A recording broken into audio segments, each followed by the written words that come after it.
maupun fungsinya sebagai pengawasan eksternal, khususnya di kinerja kepolisian yang ada di wilayah Kabupaten Ketapang.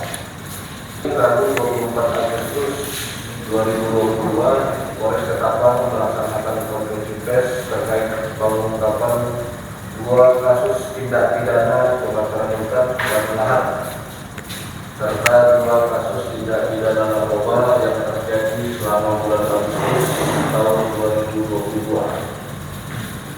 Perlu diketahui rekan-rekan sekalian bahwa kasus narkoba merupakan salah satu kasus yang dapat merusak masa depan, khususnya bagi penerus bangsa. Jadi merupakan atensi khusus masuk dalam kategori kejahatan transnasional. Kemudian karhutla juga, karhutla merupakan satu permasalahan yang sering kita dengar, apalagi sekarang dan musim kadang tidak menentu, bukan panas yang berkepanjangan sehingga dapat menimbulkan. Untuk kasus karhutla terjadi di 2 lokasi, yaitu di Desa Balekina Hulu, Kecamatan Singkawulu, dan di Desa Damabuntar, Kecamatan Pendawalan, di mana dari kedua kasus tersebut telah diamankan 2 oknum pelaku berinisial JQ dan MU dengan barang bukti berupa beberapa buah batang kayu yang sengaja dibakar dan 2 buah korek api gas. Kemudian untuk kasus narkoba terjadi di 2 lokasi, yaitu di Kelurahan Kantor serta di Desa Sukabau, Kecamatan Delta Bawah. Dan seluruh peserta media yang hadir pada sore hari ini. Di sini saya akan menceritakan kronologis penangkapan saudara IR pada tanggal 22 Agustus sekitar pukul 16.30 WIB. Kami mendapat informasi bahwa di Gang Pinang, Kelurahan Saunan, di rumah saudara IR sering terjadi transaksi narkoba. Kita lakukan lidik, kemudian jam 16.30 kita lakukan penegak hukum. Kita tangkap saudara IR pas pada saat itu posisi dia duduk di depan rumahnya. Kita lakukan, kita panggil ART, setelah itu kita lakukan penggeledahan badan.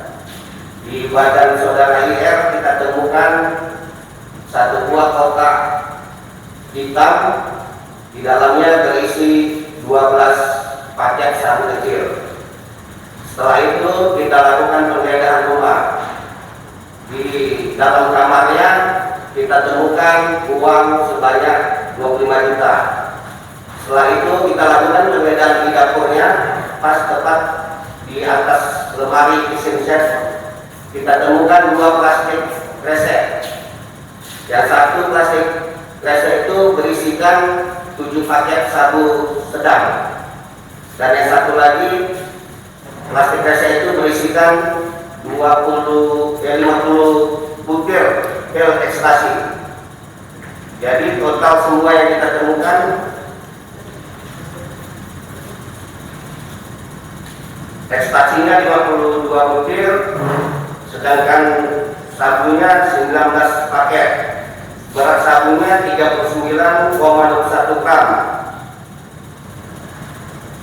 1 buah handphone elektronik, 1 buah timbangan elektrik, 3 buah handphone, uang 25 juta. Yang kasus kedua yaitu di rumah saudara MH di Jalan Gajah Mada dan Usaha Desa Sutabangun, Kecamatan Delta Pawan.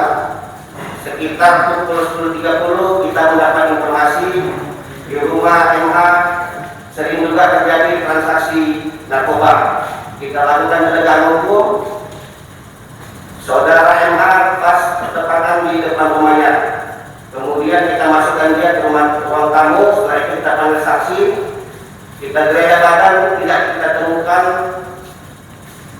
suatu barang narkoba. Kemudian kita lakukan penggeledahan di dalam kamarnya. Kita temukan sebelah lemari itu dompet warna pink tersebut.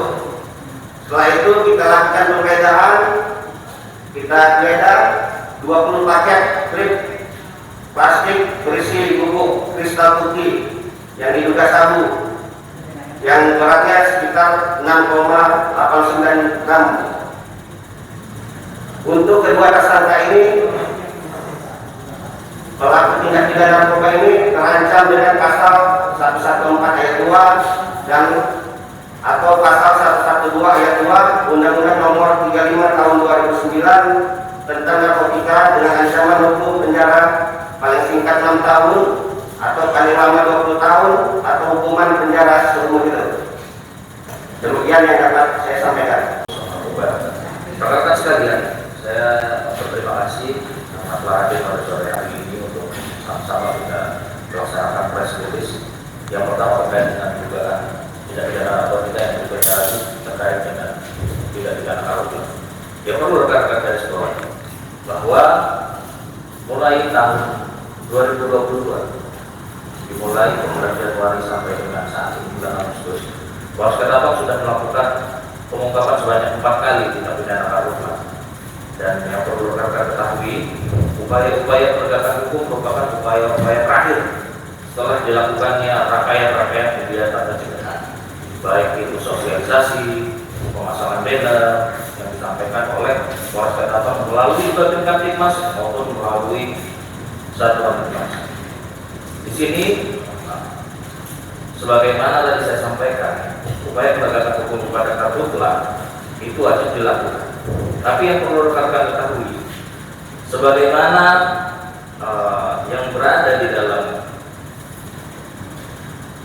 Peraturan Gubernur Nomor 103 Tahun 2020 tentang pembukaan lahan dengan kearifan lokal, di mana di sana para petani diperbolehkan melakukan pembakaran lahan di bawah 2 hektar selama 1 lahan yang dibuka dengan cara membakar itu bukan merupakan lahan gambut.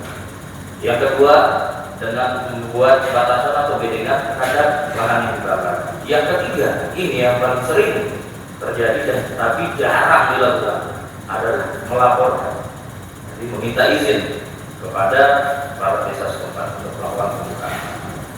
Nah, hal ini yang harus sebenarnya kita sama-sama, bukan hanya kami, tapi rekan-rekan media juga selalu himbau dan mungkin bisa diviralisasikan melalui pemberitaan media bahwa saat ini siklus curah hujan yang berada di wilayah Kabupaten Ketapang memang cenderung naik dan turun. Tapi begitu turunnya drastis, titik api akan selalu banyak. Sebagaimana kemarin, minggu kemarin, pada saat melaksanakan ANET, titik terbanyak ada di 2 kecamatan. Satu kecamatan Simpang Hulu dan yang kedua adalah kecamatan Kendawang. Secara otomatis dengan adanya titik api banyak, maka sosialisasi yang dilakukan oleh Polres akan semakin ditingkatkan. Selain itu, dengan melakukan upaya-upaya pencegahan, Polres juga aktif melaksanakan upaya-upaya penegakan hukum. Namun perlu digarisbawahi sekali lagi, upaya penegakan hukum adalah jalan terakhir. Kenapa saya tidak terlalu banyak berbicara masalah kronologi, siapa yang ditangkap, siapa yang diamankan, mungkin bisa rekan nanti baca. Saya hanya mengimbau kepada rekan melalui forum ini, saya meminta mungkin nanti bisa diviralisasikan terkait dengan sosialisasi upaya-upaya larangan membuka lahan dengan cara membakar. Mungkin itu yang bisa saya sampaikan. Mohon izin kami kembali.